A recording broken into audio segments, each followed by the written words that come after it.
আমি যখন প্রথম চিল্লাতে যাই ময়মনসিং পড়ছিলাম, ময়মনসিং মানে মানুষ অবাক হয়ে যায় আর কি, যে ইলিয়াস কোবরা আপনি মানে তখন তো সবাই চিনতো, এখন তো দাঁড়িয়ে রাখলেও চিনতে একটু কষ্ট হয়, এক সাইডে চলে গেলে কি হয়তো যা কি মার্ক করে না।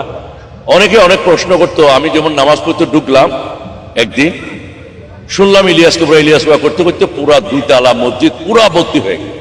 মানে মানুষ দেখার জন্য এরকম আসছে। আমি যে কদিন ছিলাম, আমরা তো একটা মসজিদে 3 দিন করে থাকতে হয়, যে মসজিদে গেছি ফুল ফুল।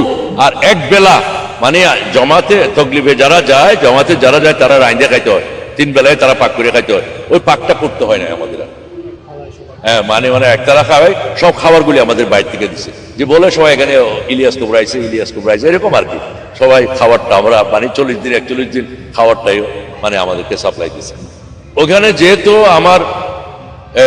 আমার যেহেতু টুডে টুমোরো চলে যেতে হবে, আজকেও কালকেও যে কোনো মুহূর্তে আমার চলে যেতে হবে, এই জন্য আমার এই জগৎটা অনেক আরাম লাগে, অনেক ভালো লাগে।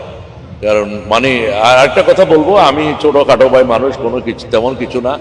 আমি আরেকটা কথা বলবো আপনাদেরকে, যারা মুসলিম ধর্মের মানুষ আছেন তাদের প্রত্যেকের প্রতি আমার একটু অনুরোধ থাকবে, আমি বুঝি নাই, আপনারাও ভুল করেন না, আমি অনেক সময় নামাজ পড়ি নাই, আপনারা সবাই নামাজ পড়বেন, কারণ আমাদের একজনকে হিসাব দিতে হবে, আল্লাহকে হিসাব দিতে হবে।